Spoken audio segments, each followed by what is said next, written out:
Bueno, vamos a empezar a hablar de la estructura de la placenta, solamente de la estructura de la placenta. Hay más temas que solo esto sobre placenta, pero esto es lo más difícil de entender.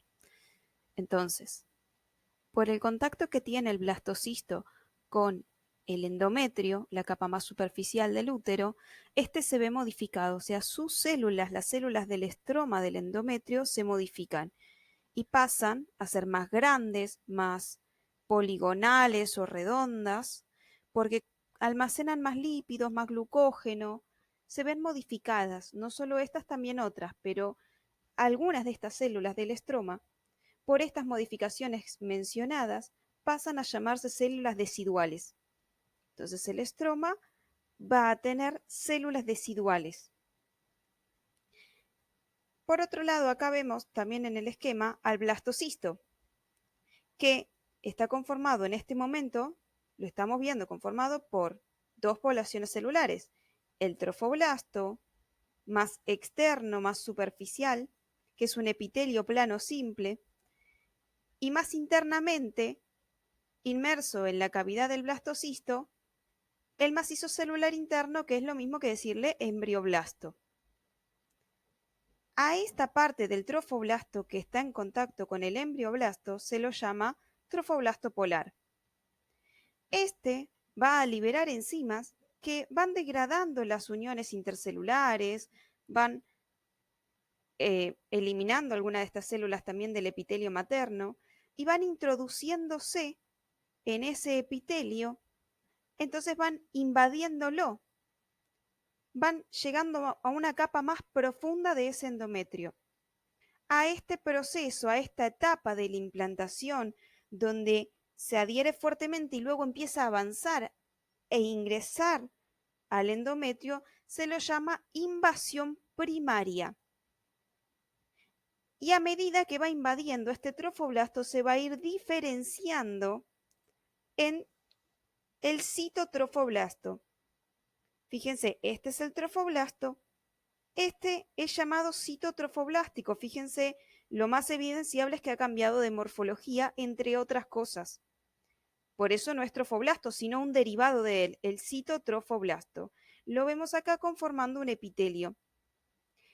Lo más destacable de este es recordar que tiene capacidad autorrenovante, o sea que prolifera y forma más células de citotrofoblasto.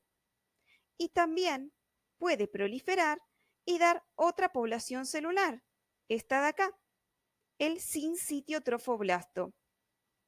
Sinsitio significa que estas células están unidas entre sí, pero no porque están fuertemente adheridas, que es lo que normalmente conocemos como acá en los epitelios, sino que éstas comparten puentes citoplasmáticos.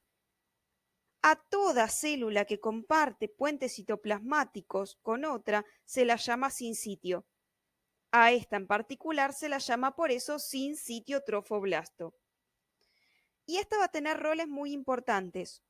Uno de ellos va a ser sintetiza y secreta enzimas que contribuyen a degradar la matriz extracelular y también estimulan a las células maternas a que ellas también liberen sustancias que degraden la MEC, la matriz extracelular. Entonces, literalmente, va haciendo un espacio en el estroma y se va introduciendo adentro de la pared del endometrio. Otra función que tiene es la de sintetizar y liberar hormonas. Y una tercera función es formar parte de la estructura de la placenta.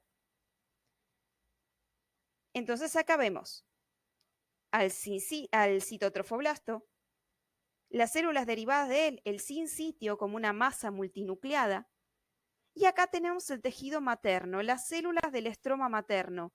Acá va a haber células deciduales, linfocitos, vasos maternos, fibroblastos, glándulas maternas. Estas células deciduales que se acumulan acá cerca del embrión son las que van a formar la decidua. En todo el endometrio se va a formar la decidua, ¿no? Va a empezar en este punto, pero en todo el endometrio va a formar decidua. Pero la decidua de esta área va a formar parte de la placenta porque está en contacto con el tejido embrionario.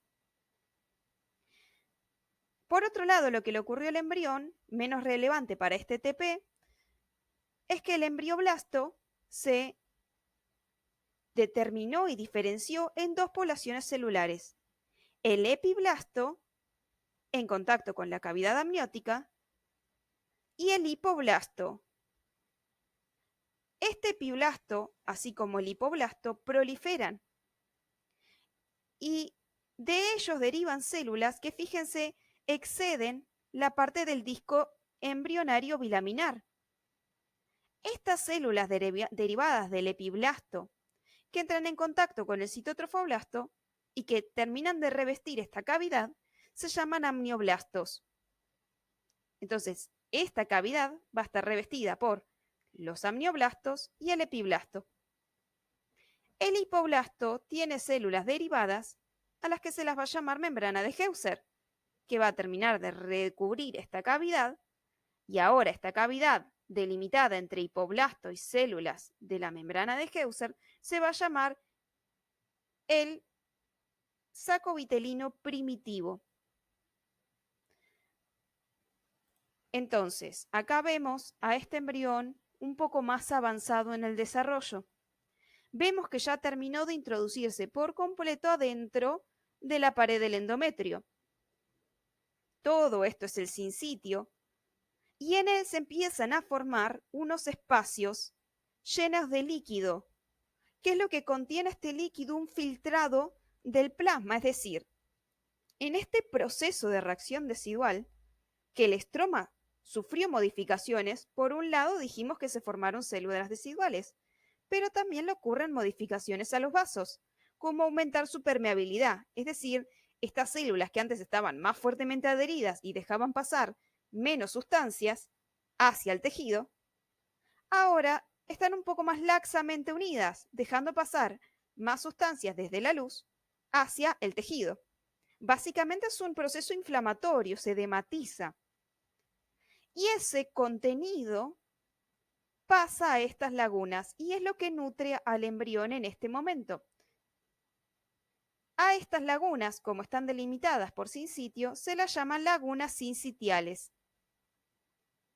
Acá tenemos el citotrofoblasto y acá tenemos al disco embrionario, epiblasto, hipoblasto, membrana de Heuser, saco vitelino primitivo, toda esta cavidad, cavidad amniótica, amnioblastos. Acá, sí, el embrión está un poco más grande, pero la diferencia más importante entre esta imagen y esta imagen es que se está formando esta cavidad, que es el celoma extraembrionario.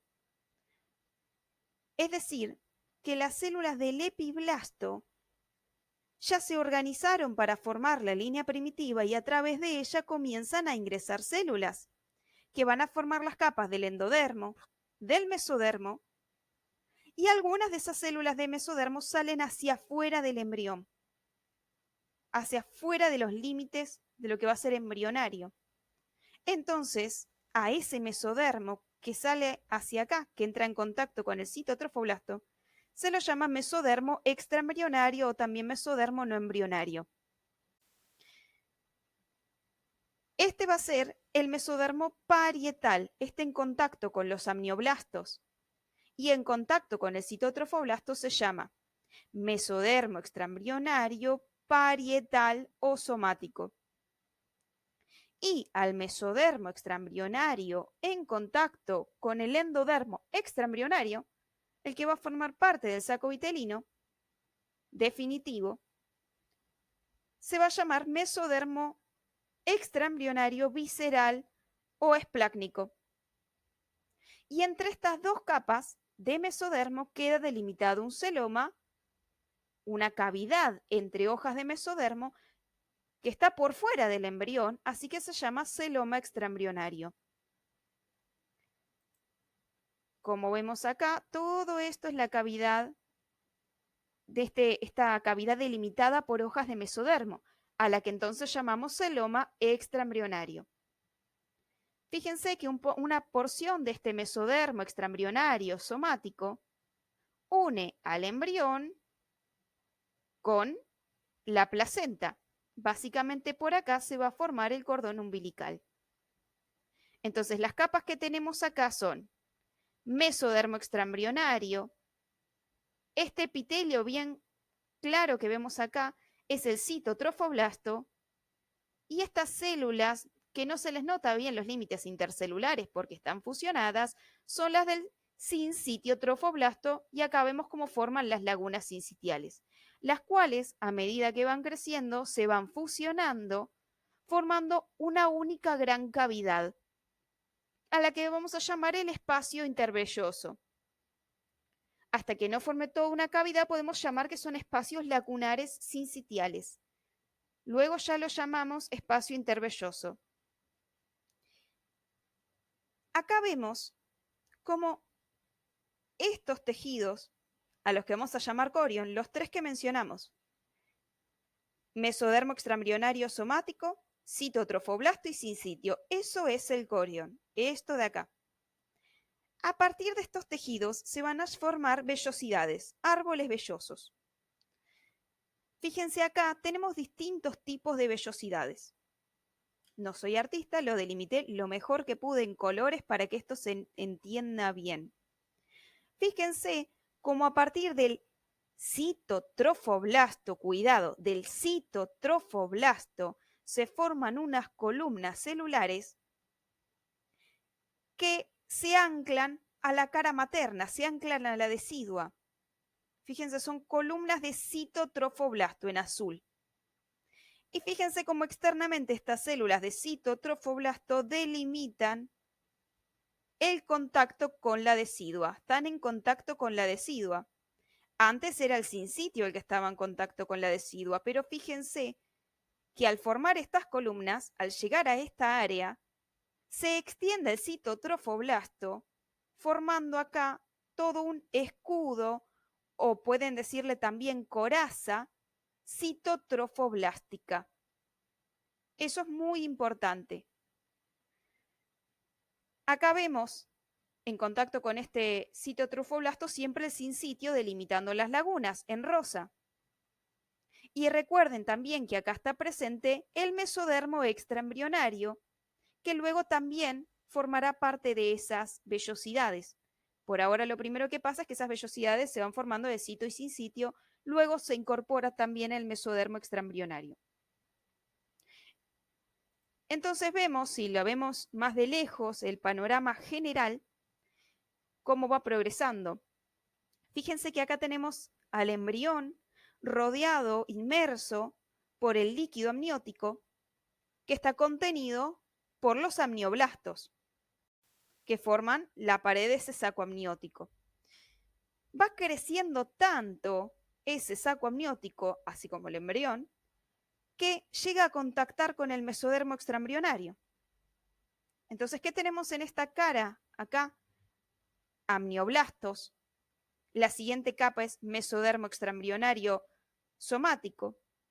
Lo siguiente que encontramos es citotrofoblasto y por último sincitio.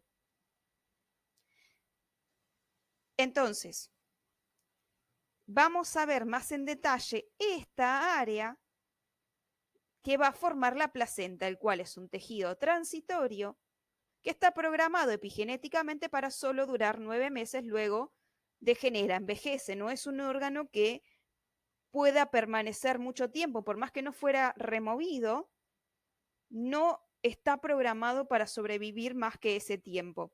Comienza a envejecer y muere. Entonces, esta placenta tiene dos tipos de tejidos, uno aportado por la madre y uno aportado por el embrión. La parte materna de la placenta es esta decidua que llamamos basal, y esto que llamamos el corion, que les dije son esos tres tejidos, es una palabra que resume esos tres tejidos, frondoso. Se lo llama así porque es la parte del corion que va a formar estas vellosidades. Si vemos más en detalle esas vellosidades, se va a ver así, como estas de acá. Entonces vamos a ordenarnos en qué tejido vemos. Acá vemos los amnioblastos, este es el zoco amniótico, acá estaría el líquido amniótico, amnioblastos como en gris, mesodermo extraembrionario parietal, a partir del cual se forman los vasos. La vena umbilical y las arterias umbilicales.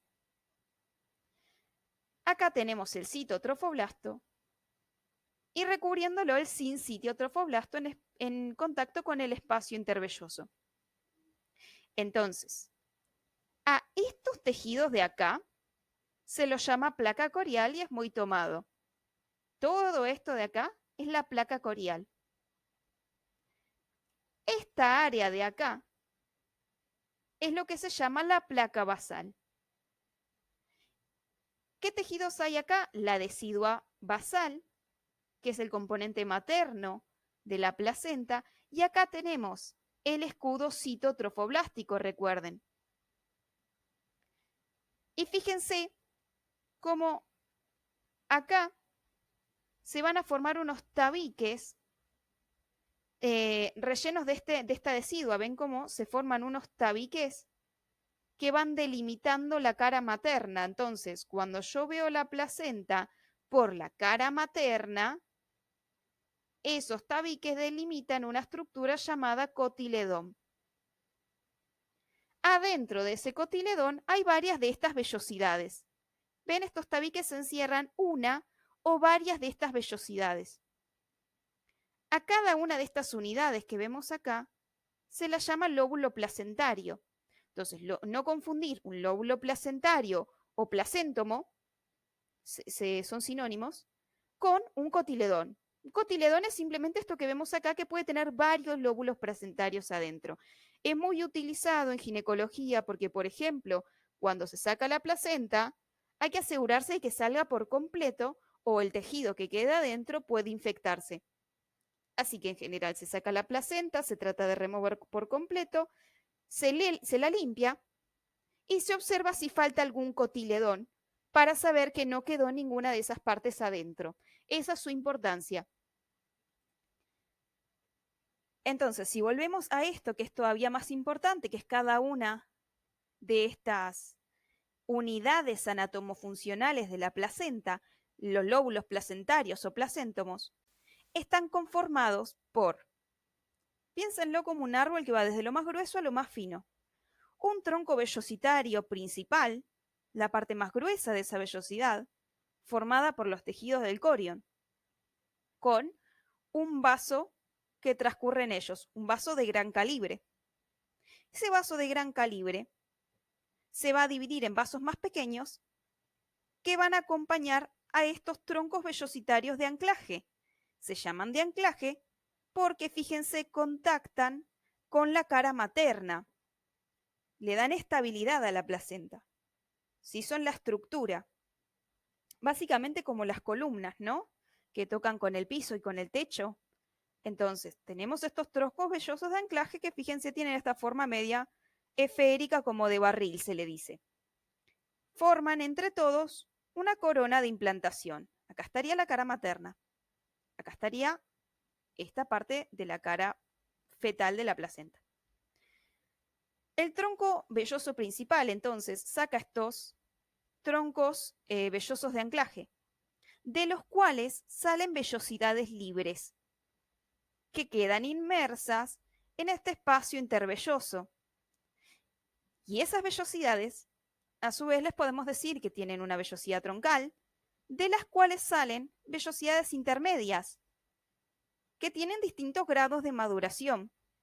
Fíjense, esta vellosidad es mucho más reciente, se acaba de formar, por lo tanto está inmadura. Es una vellosidad intermedia inmadura. Acá tenemos las vellosidades maduras y este extremo se llama vellosidad terminal, porque está mucho más madura, es el extremo y tiene modificaciones que favorecen el intercambio, porque piensen que en este espacio velloso, primero, al principio, en este punto, hasta la 10ª semana, tenemos un filtrado del plasma, como les dije, la sangre esta que pasa por los vasos, está delimitada por el endotelio materno, el cual aumenta su permeabilidad, dejando pasar más sustancias al tejido, y del tejido pasan a las lagunas, y eso es la fuente de nutrición del embrión. y de los tejidos placentarios. Luego, más tarde, después de la 10ª semana, directamente acá empieza a ingresar sangre materna. Se rompen parte de esos vasos maternos y esto se llena de sangre materna. Es decir, que acá hay contenido oxígeno, glucosa, aminoácidos, lípidos, todo lo que van a necesitar las células del embrión que les lleguen para que esas células sobrevivan. Los componentes celulares básicos necesarios para la sobrevida. ¿Cómo los van a obtener? ¿Cómo van a intercambiarlos? Van a tener este tejido interpuesto. Entonces, una sustancia para pasar de acá a acá tendrá que atravesar los tejidos de la barrera placentaria hasta llegar al capilar fetal y así volver hacia el embrión a través de la vena umbilical. Y luego retornará la placenta la sangre a través de las arterias umbilicales. Está correcto, es así. Vena, recuerden que es lo que lleva la sangre desde el tejido hacia el corazón. Así que la sangre ricamente oxigenada y rica en nutrientes vuelve a través de las venas hacia el corazón y el corazón la envía hacia todo el cuerpo. La envía incluso a la placenta de nuevo. ¿A través de qué? A través de las arterias umbilicales, las cuales forman ramas que van a ingresar a cada vellosidad y vuelve por la vena. Espero que haya quedado claro la estructura de la placenta.